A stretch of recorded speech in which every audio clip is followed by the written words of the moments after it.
Ahorita en este momento voy a iniciar la explicación de la primera presentación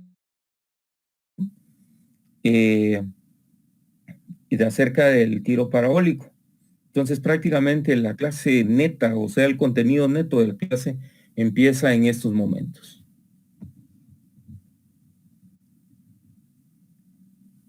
Bueno, imagine la siguiente situación. Un marinero náufrago se encuentra en un bote salvavidas a 1000 metros de la costa y tiene un lanzador de arpones con un arpón que lleva una cuerda. Si el marinero sabe que el arpón sale con un impulso inicial que le imprime una velocidad de 100 metros por segundo y si los dos ángulos posibles de tiro son 30 grados o 50 grados, el marinero quisiera saber: número 1, ¿cuál es la altura máxima a la que llega el arpón en y para cada tipo de tiro? Número 2, ¿cuánto tiempo dura el arpón en el aire hasta caer en la superficie en los dos casos? Número 3, ¿cuál es la distancia horizontal cubierta por el arpón en los dos casos? Esta es la diapositiva número 1 que nos da el planteamiento de esta situación. Y vamos a la diapositiva número 2. El problema puede parecer complicado, pero si usted pone atención a la palabra imagine, puede empezar a trabajar. Si usted hace una imagen, croquis, dibujo o bosquejo de la situación que se plantea, usted puede encontrar las relaciones matemáticas necesarias, de mejor manera que si solo plantea la situación en la mente. Eso es lo que siempre les he yo comentado, que a la hora de encarar un planteamiento, lo que le decimos normalmente un problema, nosotros nos tenemos que hacer una imagen o un bosquejo, un esquema. Así mismo ustedes pueden ver que ahí está, bueno, en la imagen está el náufrago, una persona que está en necesidad de rescatarse, ¿verdad? Y está distanciado a 1000 metros de la costa, de la orilla de la costa. En la orilla de la costa, él tiene que lanzar un arpón, por supuesto que es un lanzador de arpones. El, el náufrago, el marinero náufrago, o sea, que está hundiendo la embarcación, no podría tirar eso con su brazo normal. No somos Superman, ¿verdad? No somos superhéroes. Por muy fuerte que él fuera, el impulso que puede dar es muy poco, pero él tiene un lanzador o una especie de máquina que tiene un resorte que va a generar un impulso inicial y, de acuerdo a los ingenieros que desarrollaron este lanzador de arpones, las especificaciones dicen que son 100 metros por segundo la velocidad inicial que él logra. Esa velocidad inicial mezclada, o mejor dicho, al interactuar con el ángulo de dirección que va a ser el tiro, va a darle un resultado de una altura máxima y una distancia horizontal diferentes, ¿sí? Entonces, vemos el esquema y vamos a pasar entonces a la diapositiva número 2. Bueno, vamos a poner atención en la parte del arpón y los ángulos de tiro. Si ustedes se dan cuenta, aparecen dos ángulos, el ángulo de 30 grados y el ángulo de 50 grados. Vamos a utilizar el sistema sexagesimal, el de medición de ángulos sexagesimal en este caso, porque es el que estamos tal vez más acostumbrados que el de radianes. ¿O creen ustedes? Respóndame si cuál de los dos es el que más utilizan.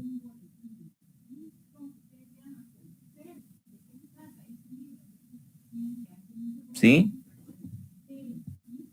¿Cuál es el sistema de medición de ángulos que más han utilizado ustedes? Grados. Grados. ¿Sí? Grados. Claro. Es el sistema sexagesimal, el base 60. Ese es un sistema muy antiguo de medición que viene desde los tiempos de Mesopotamia, o sea, las culturas que estuvieron en lo que ahora es Irak, Irán y todos esos lugares, ¿verdad? Muchas gracias por su respuesta. Entonces, continuando con la presentación, dice, el marinero puede tirar el arpón a una velocidad de 100 metros por segundo. O sea, no tiene otro, tiene solo un resorte y el resorte genera el impulso y la aceleración de tal manera que al final del camino, ya cuando el resorte abandona o lanza el arpón sale a 10 metros por segundo. 10 metros por segundo va a ser, los metros por segundo van a ser siempre los metros por segundo va a ser siempre lo que vamos a utilizar porque son medidas del sistema internacional. ¿Se acuerdan que utilizamos metros, kilogramos, segundos? Y en este caso va a ser metros segundos. Entonces voy a pasar a la cuarta diapositiva. Al ser alcanzado, al ser lanzado el arpón, este va a describir una trayectoria parabólica. ¿Por qué? Bueno, ustedes ven en la ilustración que aparece un plano cartesiano en donde se está describiendo el eje Y y el eje X, el arpón, o sea, estamos haciendo un esquema del arpón, ya lo volvimos una partícula, así como siempre hemos vuelto nuestros objetos cuando nosotros estudiamos física, les quitamos las características a los objetos, lo largo del arpón y lo volvemos un punto, y ese punto es el que le llamamos partícula. Y si ustedes se dan cuenta, lo único que aparece es un vector que dice velocidad inicial, y en el eje X y en el eje Y van a aparecer el VOX, que es la velocidad inicial X, y el VOY, que es la velocidad inicial Y. Si ustedes se dan cuenta, esa forma como de montañita es una especie de parábola. Es una parábola un poco chata, se ve un poco chata, pero siempre es una parábola, ¿sí? Y si se dan cuenta también aparece una flechita que está indicando Y máxima. Y máxima es la altura, ¿sí? Es la altura que vamos a generar. Y curiosamente, ahí después vamos a ver, porque ahí dice BY igual a 0. Luego, ustedes se dan cuenta que hay otra descripción de en un momento determinado de la trayectoria, la partícula va a estar en algún punto y va a tener sus componentes de velocidad en X y velocidad en Y. Y lo interesante es que la velocidad en X siempre se va a mantener, pero por razones del movimiento, la velocidad en Y va a estar cambiando. ¿Por qué va a estar cambiando? Por el efecto de la gravedad. Si hay cambio de velocidad, hay aceleración. Se realiza la aceleración. La gravedad afecta a cualquier objeto lanzado de una manera que se puede explicar por una función cuadrática. Estamos hablando de función parabólico y cuadrático. Lo parabólico y cuadrático, al hablar de parabólico y cuadrático, estamos hablando de lo mismo. Parabólico es la manera o la forma de la figura. Cuadrática es la relación matemática. Bueno, en el curso, en algún momento les he explicado que para entender los fenómenos de la naturaleza tenemos dos cosas, la álgebra y la geometría. El álgebra como parte de la matemática que utiliza las ecuaciones para describirnos el movimiento, y la geometría, que por medio de la geometría, esa ecuación la insertamos. Ustedes, utilizan en su cálculo, en su curso de cálculo, me imagino que utilizan GeoGebra, ¿sí? Y GeoGebra, ustedes ponen una función y les aparece una ventana geométrica, aparte de la ventana algebraica, la ventana geométrica, ¿sí? Que nos dice cómo se va a describir esa función. En este caso es una función parabólica. Las funciones cuadráticas al graficarse, estamos en la diapositiva número 5. Las funciones cuadráticas al graficarse forman una parábola. Es por esto que a este tipo de movimiento se le llama tiro parabólico. Los proyectiles siempre van a formar una especie de parábola. Un ejemplo muy sencillo, bueno, cuando nosotros teníamos la posibilidad de ir a los parques, es cuando ustedes se dan cuenta que hay una fuente y una fuente está tirando un chorro de agua, una cantidad de agua, está tirando una corriente continua de agua, está lanzando agua. Ustedes se van a dar cuenta que el movimiento, la trayectoria del agua va a formar una parábola. En este caso, si se inclina más, ustedes van a ver la parábola tal como la conocemos. Si la inclinan menos, ustedes se van a dar cuenta que a menos inclinación la parábola se va achatando, un poco como la del dibujo que está en la parte derecha. Ustedes pueden ver que hay una función que dice la función cuadrática típica que nosotros aprendimos, que es ax al cuadrado más bx más c. C es un número constante y tenemos x cuadrado bx más c, ¿verdad? Ese es el tipo de función cuadrática. Y ahora vemos la realidad física, cómo se representa la distancia o la posición que alcanza una partícula en algún tiempo determinado. Podemos ver que aparece la expresión matemática que dice y, o sea, la posición y es igual a la posición inicial. Normalmente en los problemas que hemos utilizado no estamos aplicando ninguna posición inicial, sino que siempre hemos estado utilizando que la partícula empieza desde el origen. Por eso es que en muchos casos vamos a encontrar 0 metros. En algún caso, ¿sí? Disculpe, ingeniero. En algún caso. Sí, dígame. Una pregunta. Ahí cuando dijo que la partícula siempre la encontrábamos en cero, al momento que no se encuentra en ceros, ¿tiene que aumentar eso en la fórmula, en la distancia? Eso mismo. Imagínense que en un problema aparece la siguiente situación. Un arpón es tirado por un marinero. Imaginémonos el problema. No es el problema así, pero imaginémonos la siguiente situación. El marinero se encuentra a 5 metros del origen, que es el del origen referencial. Entonces, como usted dice, le tenemos que aumentar los 5 metros. ¿Sí? Pero los problemas que hemos utilizado hemos empleado el origen. ¿Sí? En algún caso que tengamos que calcular el origen o algo, ¿eso tendría alguna variación o eso ya es por aparte? O sea, no nos afectaría en nada al momento que tengamos que calcular el origen. Calcular el origen. Bueno, si tuviéramos, en el problema siempre va a ir bien explicado que el origen está en un lugar determinado y si en algún momento se explica que el objeto se encuentra en una posición inicial, imagínese X y Y, porque si estamos hablando de un movimiento en un plano, siempre se tendrá que explicar que el objeto o la partícula empieza su movimiento desde la posición X, por ejemplo, 3 metros y Y 4 metros. Si no tenemos esas explicaciones, no podemos trabajar y siempre se entendería que el punto inicial no hay una distancia o una posición de la partícula inicial, sino que la posición o la partícula se encuentra en el origen que es 0, 0. ¿Sí? Ok, gracias. Sí, ahora sí me quedó claro, gracias. Sí, gracias. Gracias por su pregunta. Entonces, estamos viendo esta situación. Vamos a pasar entonces a la diapositiva número 6.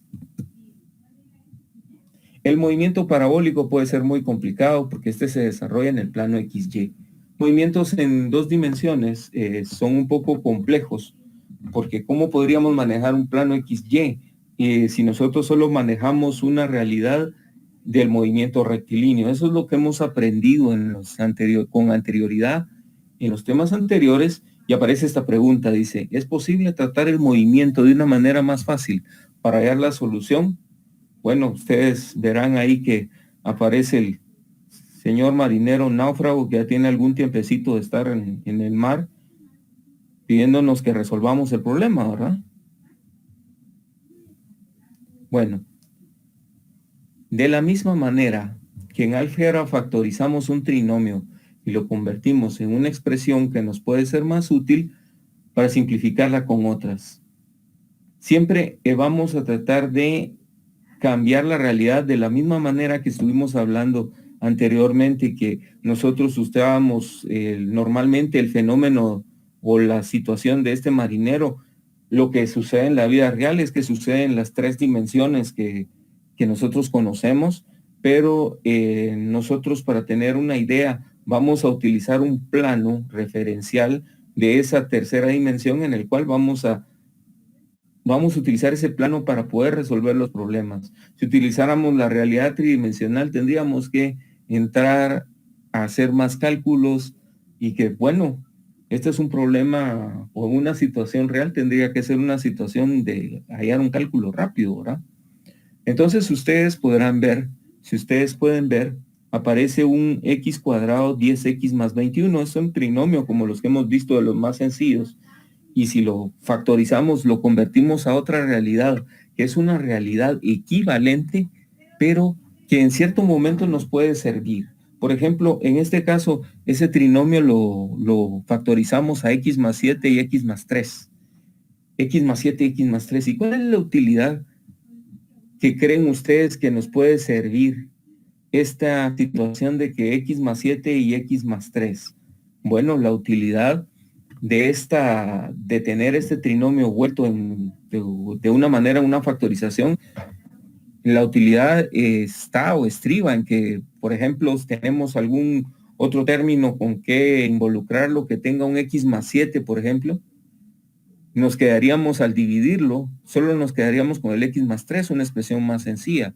O en la gráfica, por ejemplo, en la gráfica, esto se nos vuelve más sencillo porque imagínense ustedes que nosotros necesitamos saber en dónde, en qué lugar o en qué posición se corta el eje Y, o sea, cuando el eje Y es igual a 0. ¿Me podría decir alguien en qué lugares o en qué partes ese Y se convierte en 0 en este trinomio? Que dice x más 7 y x más 3. ¿Cuáles son los x igual a que me dan ese Y igual a 0?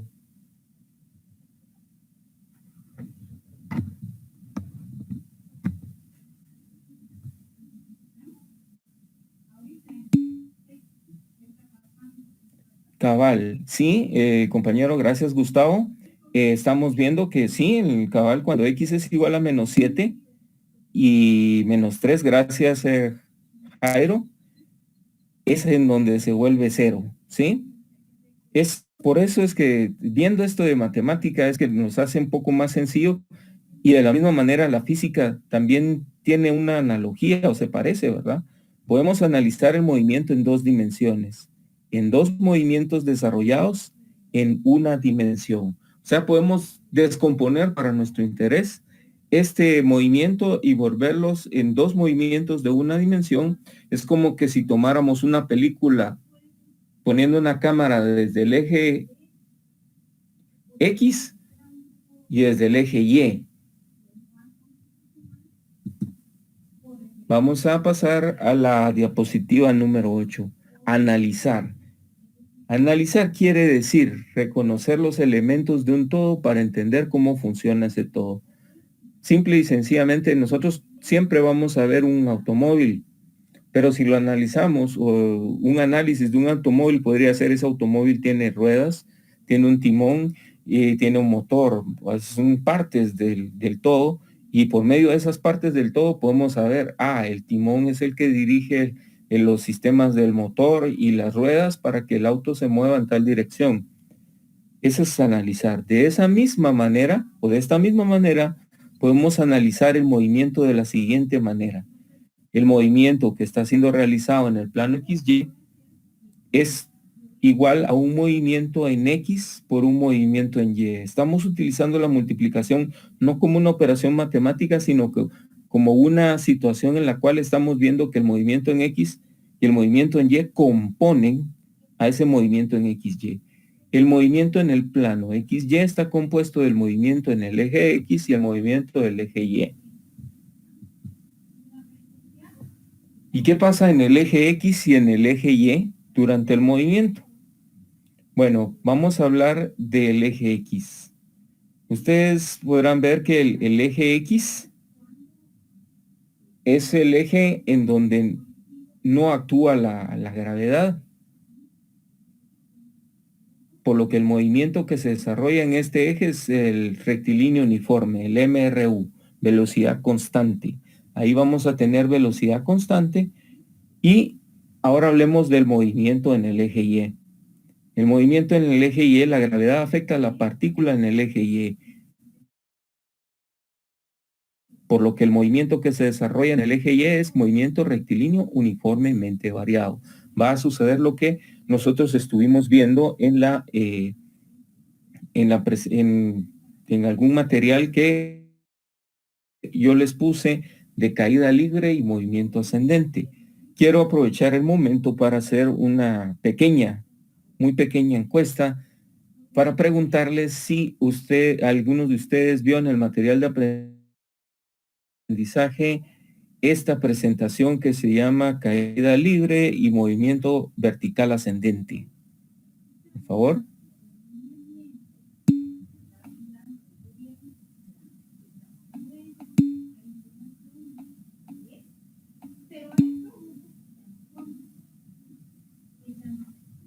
Ok, entonces ustedes podrán darse cuenta que en el eje Y lo que va a suceder es un caso de movimiento ascendente, ¿verdad? Porque hay un impulso inicial y ese impulso inicial la gravedad lo va a contrarrestar y ahí vamos a ver qué pasa. Esto lo vamos a aplicar en este caso. Bueno. Pero regresando al problema de la velocidad inicial del arpón es de 100 metros por segundo. ¿Esta velocidad se usa en los dos ejes? ¿Se usa solo en uno? La pregunta al principio, y esta es una equivocación muy frecuente que quiero hacer el énfasis. Y quiero aprovechar este momento que tenemos la clase para que llamar a la reflexión, porque en muchos exámenes, no en la clase con ustedes, pero en clases anteriores donde he impartido el curso, que los exámenes, los estudiantes responden o utilizan la velocidad inicial. En este caso, vendría el estudiante y si yo le pongo un problema, han habido muchos estudiantes que tomaron esa velocidad de 100 metros por segundo y hicieron todos los cálculos y utilizaron los procedimientos correctos, pero el problema es que empezamos con la velocidad inicial de 100 metros por segundo y no nos percatamos que esa velocidad se descompone o se tiene que descomponer para nuestro análisis. Y ahí está el error y ahí es donde tengo que tener que bajar un poco o bajar la calificación porque no se puede, ¿verdad? Solo quiero que se ponga atención entonces a esto porque es muy importante. El ángulo de tiro del arpón nos indica que para usar las velocidades correctas, tanto en el eje X como en el eje Y, se considera la velocidad como vector o como el vector que es. La velocidad es una cantidad vectorial y se descompone el vector en sus componentes X y Y. O sea, vamos a ver las componentes X y Y. Ahora estamos en la diapositiva número 11 y dice, así se descompone la velocidad inicial para los dos casos utilizando las expresiones. Cuando la inclinación, o sea, el ángulo, inclinación, pendiente, ángulo, son palabras sinónimas. La inclinación de 30 grados, esto que aparece así como VOX o Vox, es lo que es la velocidad inicial en el eje X y esta sale de la velocidad inicial por el coseno de 50 grados. La VOY o la velocidad inicial en Y es la velocidad inicial por el seno de 50 grados, en el caso de 50 grados. La inclinación, los tengo, disculpa, ahorita me acaba de dar cuenta, los tengo trastraviados, ¿cómo se dice esto? Confundidos.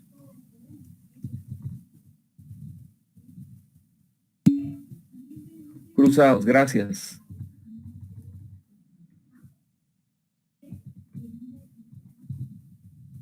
Entonces solo tomar en cuenta que la inclinación es para lo que armen una especie de como de X, ¿verdad?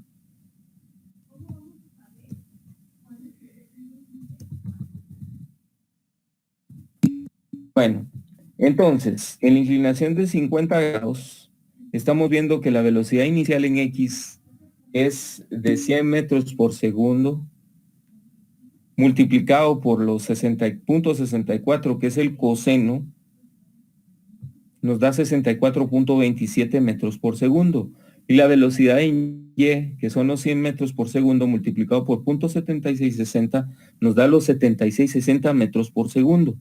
Cuando tenemos la inclinación de los 30 grados, yo uso mucho estos ángulos de 30, 60, 90, porque en la memoria le aparece uno que uno se acuerda que los cosenos tienen que ser 800.866 y 0.50. Siempre, ya sea el de 60, es al revés que el de 30, pero es muy útil. O sea, son ángulos que los han utilizado los Euclides, las personas estas de la antigüedad, que les gustaba la geometría y que hacían cálculos, muchas veces utilizaron esto, y por eso es que ustedes se dan cuenta que en el estuche de geometría, de las figuras geométricas que ustedes utilizan para dibujar, aparece una escuadra que se le decía Cartabón en la antigüedad, que es la escuadra de 30, 90, 60, ¿verdad? O sea, esto ha sido muy utilizado desde la antigüedad, se ha utilizado para enseñar matemáticas. Entonces tenemos las dos inclinaciones y nos damos cuenta que en el caso de la 30 grados, en la inclinación de 30 grados, se va a tener 86.6 metros por segundo en X y 50 metros por segundo en el caso de Y.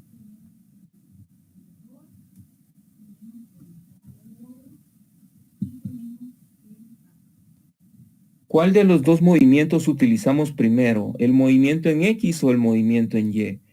Este es, ¿qué movimiento depende de qué? Si ustedes se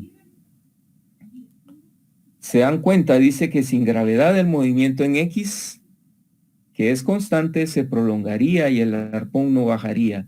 Estuvimos hablando que en X lo que se desarrolla es el movimiento rectilíneo uniforme. Entonces, el arpón siguiera, es lo mismo sucedería que si no existe la gravedad, yo me puedo tirar de un edificio y puedo seguir corriendo, pero como hay gravedad, mejor no lo hago. La gravedad es la que detiene el movimiento del arpón hacia arriba, por lo que el movimiento en Y va a determinar cuánto tiempo dura este movimiento. Si podemos ver esto, si ustedes se dan cuenta, aparece la línea y va a aparecer el momento inicial, el impulso inicial llega en algún momento a una altura máxima en donde dice BY igual a 0 y va a chocar al final en el suelo en un momento. Si ustedes se dan cuenta, la gravedad es igual a 9.8 metros por segundo cuadrado.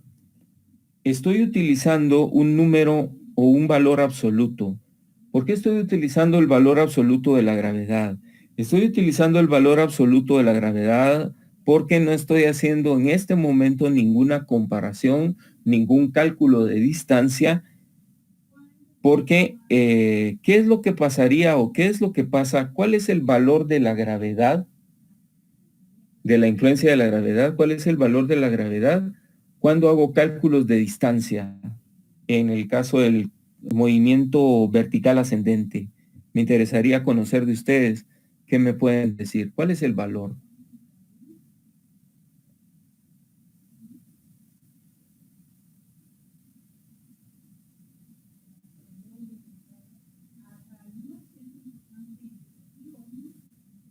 ¿Sí?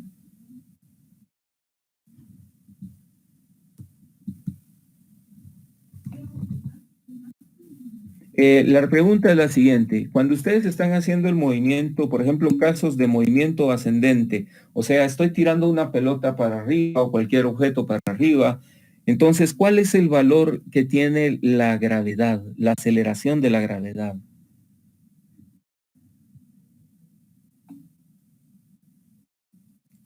Gracias, sí, eso.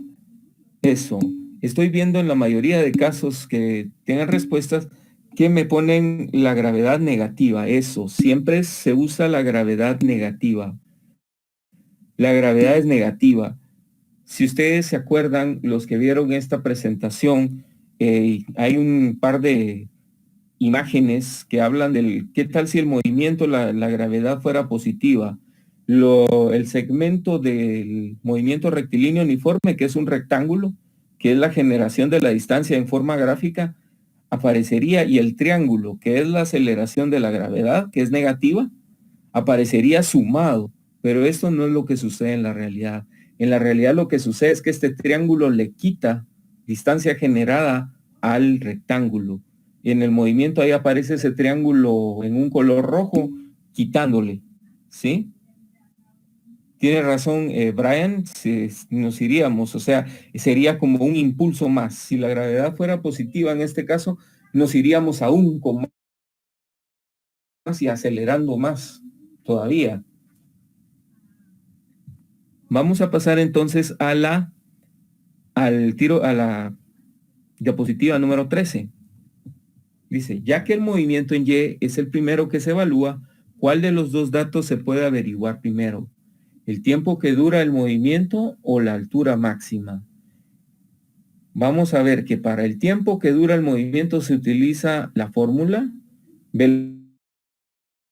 velocidad final es igual a velocidad inicial más G, y aparece la T un poco grandecita en rojo porque es la variable que nos aparece como incógnita en este caso. En un caso que en el problema tenemos una velocidad final conocida, y vamos a ver por qué. La velocidad inicial, conocemos el valor de la gravedad, lo único que no sabemos es el tiempo. El único dato que no se puede conseguir en este cálculo es el tiempo, que está en rojo. Para la altura máxima vertical a la que llegue el arpón, se utiliza la fórmula Y, que está en rojo, es igual a posición inicial, que no la estamos usando en este caso, más la velocidad inicial por el tiempo, más la mitad de la gravedad por el tiempo al cuadrado. Los datos que no se pueden conseguir en el cálculo de la distancia de la altura máxima son la altura máxima y el tiempo. Son los dos datos que ustedes van a ver en rojo. Como no se puede resolver una ecuación con dos incógnitas, si esta no va en un sistema de ecuaciones, se calcula el tiempo. Solo tenemos la ecuación más práctica de resolver, es la de arriba, la de la velocidad final, porque solo tenemos una incógnita. Vamos a pasar a la diapositiva número 14. Hay solo una incógnita en la ecuación. Pero ¿qué pasa con ¿qué es lo que pasa con la velocidad final en el instante que el arpón alcanza la velocidad máxima? Dice, eso es una incógnita en la ecuación. La altura máxima, eso es un otro error, perdón. Es 0, sí, gracias, Brandon. La gravedad va frenando el movimiento del impulso inicial. En el momento que se llega a la altura máxima, la velocidad se reduce a 0. Por lo que este es el dato a emplear en los cálculos. Vamos a pasar aquí, solo por favor considerar que el arpón alcanza la altura máxima. Bueno, sustituyendo los datos para el primer caso, tenemos velocidad final es 0 metros por segundo, que es igual a la velocidad inicial en Y, esa es la velocidad en Y, ¿sí? Si se dan ustedes cuenta, la velocidad en Y es mayor que la velocidad en X. ¿Por qué la velocidad en Y? Por la inclinación un ángulo de 50 grados es más allá de 45 grados. El ángulo de 45 grados tiene la característica de que 45 y 45, el seno y el coseno son iguales, las velocidades a la hora de descomponer un vector serían las mismas. Pero como tenemos en 50 grados un grado más inclinado, ustedes van a ver que el 76.60 metros, que es el componente Y, es mayor que el 64, que es 64 metros por segundo, que es el X, por la inclinación. La componente Y va a ser mayor porque está inclinado. Tiene más altura en Y que distancia horizontal en X. Estamos viendo los cálculos y aparece este 76 trasladado al otro lado de la ecuación con signo negativo porque, ¿se acuerdan? Utilizando el procedimiento express de resolución de ecuaciones, está sumando, pasa restando. Lo que en realidad pasa es que estamos quitándole 76.60 metros por segundo a los dos lados de la ecuación y eso es igual a menos 9.8 metros por segundo al cuadrado partido el tiempo. Después, despejando, sabemos que si dividimos los dos lados de la ecuación por la misma cantidad, vamos a obtener un despeje del tiempo y el tiempo es igual a menos 76.6 metros por segundo dividido menos 9.8 metros segundos al cuadrado. La respuesta que tenemos es 7.82 segundos. Bueno, la respuesta es 7.82 segundos y si ustedes se dan cuenta, los dos negativos dan un positivo. Si nosotros incluyéramos una gravedad que no es negativa en estos cálculos, tendríamos un tiempo negativo y la física como realidad nos enseña o nos da la lección de que el tiempo que pasó ya no lo podemos recuperar. No existe tiempo negativo. No podemos ir en la realidad en forma negativa para el tiempo, en dirección negativa. No podemos, no existe el tiempo negativo.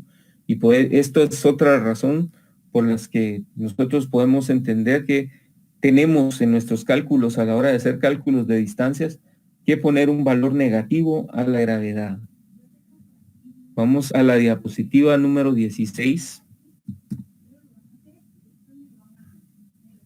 ¿Sí? Con los 7.82 segundos calculamos la altura máxima.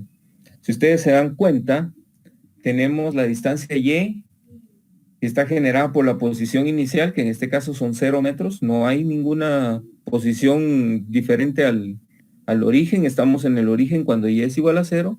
VOT, velocidad inicial por tiempo, 76.6 metros por segundo por 7.82 segundos, más la mitad de menos 9.8 metros segundos cuadrados multiplicado por 7.82 segundos. Esto vamos a elevarlo al cuadrado. Si ustedes se dan cuenta, en el primer cálculo tenemos metros por segundo y multiplicado por segundos vamos a tener metros.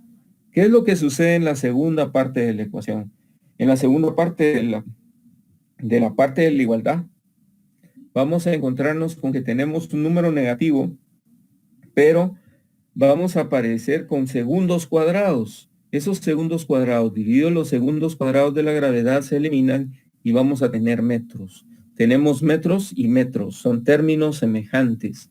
Al tener términos semejantes, ustedes se van a dar cuenta que la primera distancia positiva generada es de 599.01. Esa es la distancia que se lograría en este instante de tiempo si no hubiera gravedad. Pero luego viene la gravedad y la gravedad aplica su famoso descuento como en las farmacias, ¿verdad? Y la cantidad que aplica o que descuenta la gravedad en este caso fue de 299.65 metros. Ustedes se van a dar cuenta con el tiempo de estar practicando este tipo de ejercicios que yo en la mayoría de veces casi veo que es la mitad de la distancia lo que quita la gravedad a la distancia positiva general, si es que así le podemos decir. La respuesta va a ser 299.36 metros. La altura que alcanza el arpón apuntado a 50 grados es de 299.36 metros. Disculpe, Sí, dígame. preguntó Félix ahí de dónde sacó la velocidad inicial. La velocidad inicial, en este caso de la diapositiva 16. ¿Sí? No, en la 15. Sí, sí. Esa es la velocidad en Y. Eso es igual a la velocidad de 100 metros por segundo por el seno de 50 grados. ¿Sí? Ah, gracias. Sí, sí. De nada.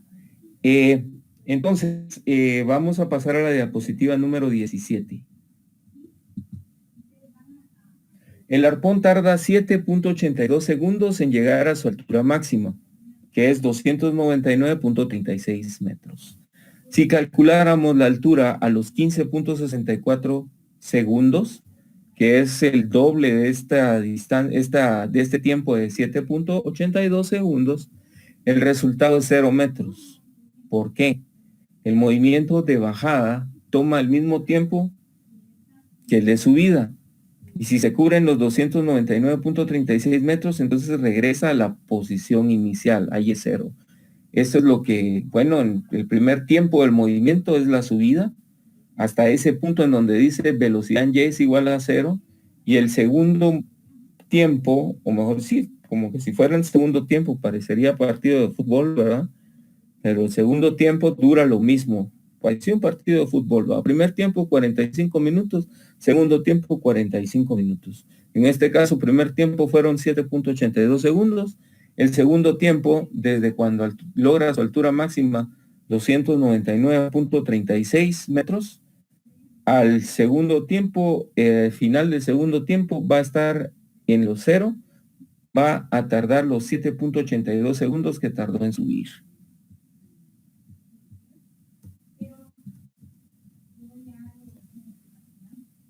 Estamos en la diapositiva número 18. La diapositiva número 18 dice, ya conociendo el tiempo de subida y bajada del arpón, se puede calcular el desplazamiento horizontal. Estamos hablando de el caso del movimiento en X. Estamos hablando de un movimiento rectilíneo uniforme sin aceleración, y entonces vamos a hacer el cálculo. Siempre sabemos que la posición inicial va a ser 0, porque en este caso la partícula salió del origen, el arpón salió desde el origen, y estamos aplicando esa velocidad de 64.27 metros por segundo, y la multiplicamos por el tiempo total que duró el movimiento, que es 15.64 segundos. Esto nos da 1005.18 metros. Mi pregunta hacia ustedes es, llega a la costa el arpón con 50 grados.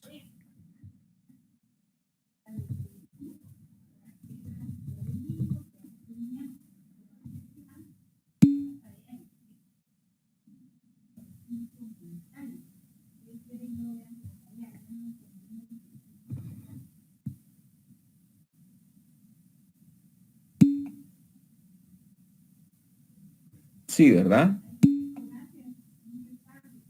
Cabal, se pasa por 5 metros. ¿Cuál es la importancia de que llegue a 1000 metros? Imaginémonos la posición que el marinero tira el arpón y no llega a los 1000 metros. El arpón cae en el agua y el agua puede hacerle alguna resistencia, y depende de lo hondo que esté, ese arpón no se va a hundir y no va a quedarse clavado en la costa, y no va a poder él, por medio de la cuerda que va a conectar al arpón, jalar para lograrse salvar. Esa es la importancia de que el arpón llegue por lo menos a los 1000 metros en la costa, en donde se pueda quedar enterrado con su púa que tiene a la tierra, para que el marinero pueda jalar la cuerda y pueda llegar a la orilla.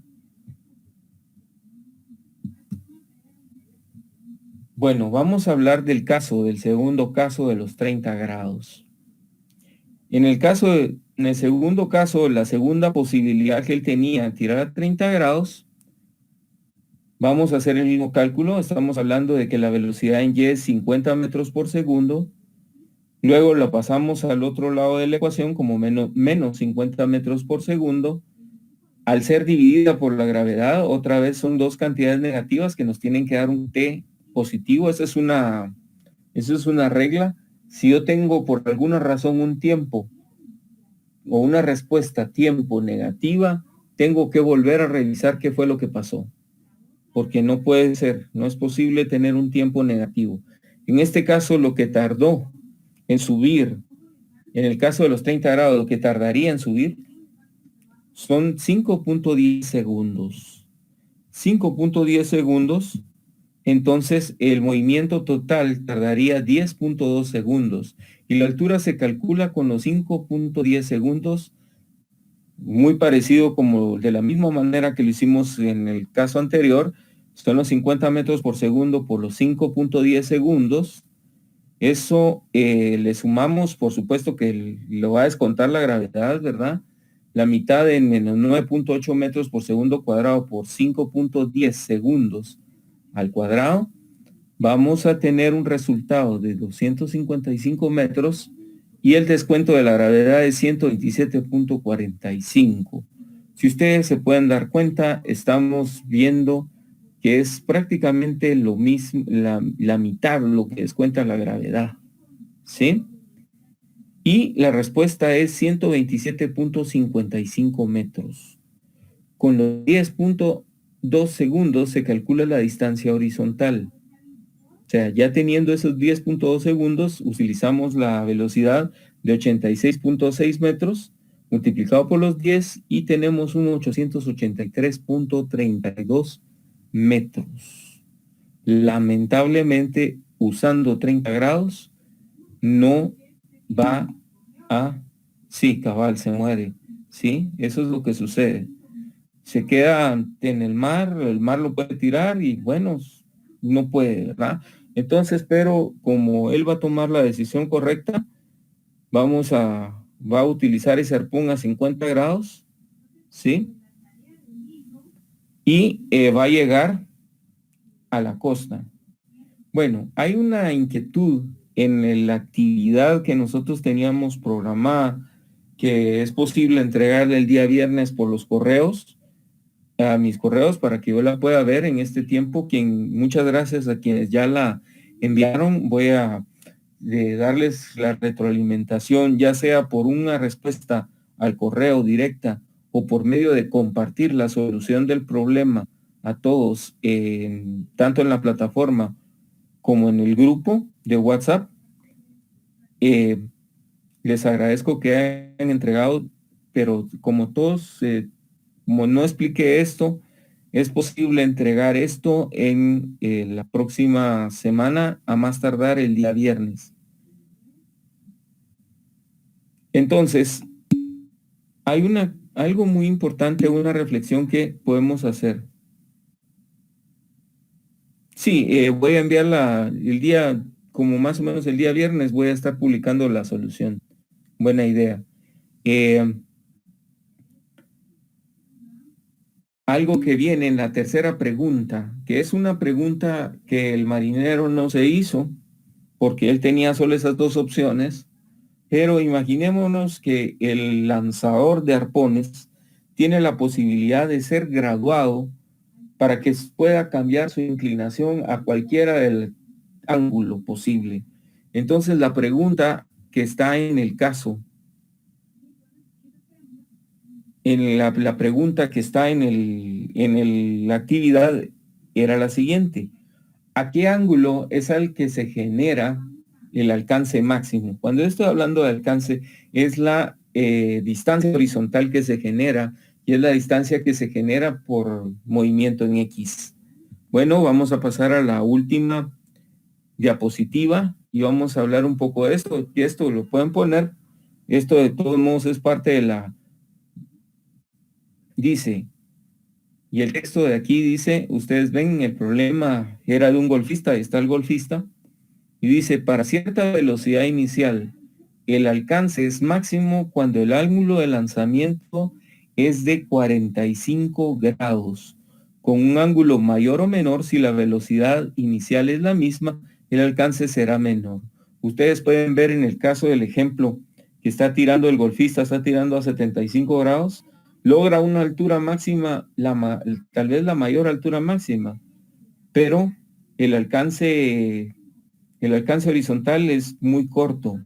Bueno, este golfista probó a 60 grados y viene y logra un alcance de una altura más baja, pero logra mejor alcance. Nos damos cuenta que en medio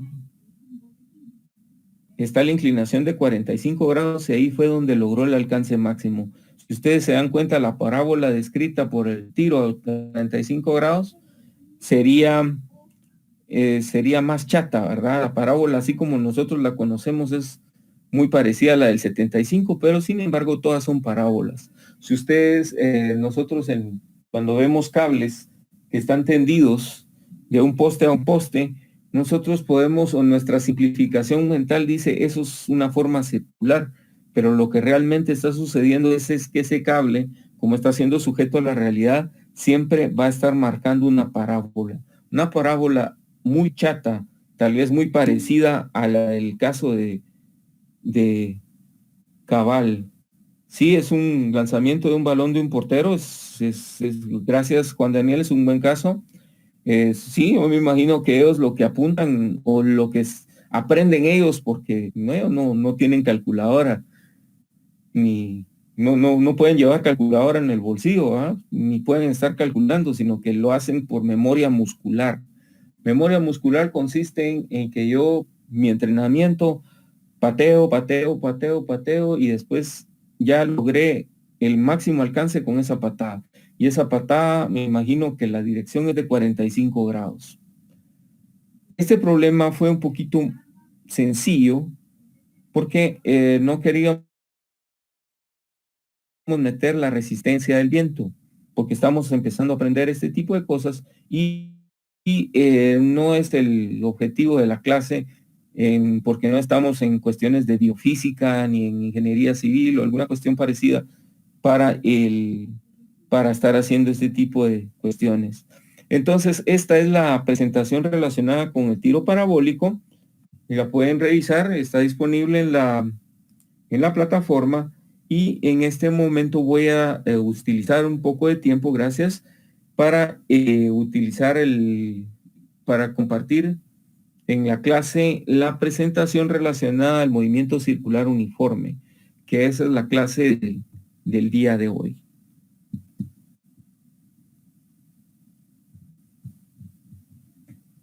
Un momentito, por favor.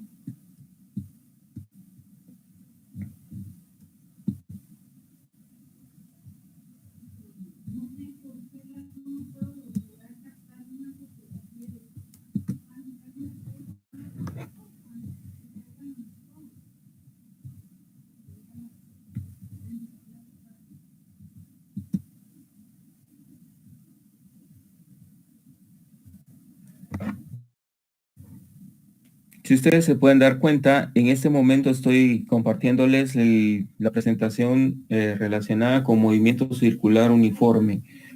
Voy a hablar un poco sobre lo que es el movimiento circular uniforme previo a dar la presentación y bueno, es otro tipo de movimiento en dos dimensiones porque siempre vamos a utilizar el análisis del movimiento, que el movimiento se desarrolla en un plano XY.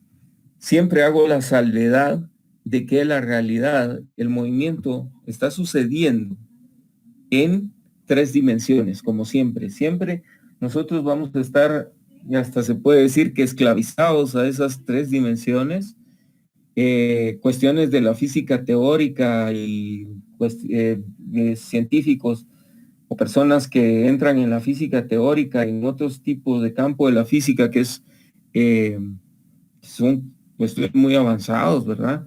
Estarán hablando de situaciones de como la teoría de las cuerdas o cuestiones parecidas, en las cuales están hablando de que plantea que existen más dimensiones de las tres, que puede haber una cuarta, quinta y n, pero para el efecto de nuestro curso de física vamos a limitarnos a las tres dimensiones y en estos casos de movimiento prácticamente vamos a estar haciendo movimientos en dos dimensiones. Se le dice movimiento circular uniforme. ¿Por qué se le dice movimiento circular uniforme? Porque es un movimiento donde una partícula, un objeto está girando con una velocidad constante. Es parecido al rectilíneo uniforme, pero es en forma circular, no rectilíneo, sino que es circular. ¿Cuál es la imagen que me gusta a mí utilizar para explicar un poco el movimiento circular uniforme? Bueno, hemos hablado mucho, o se ha hablado mucho, he hablado mucho en las otras clases, de otras secciones, en otros tiempos,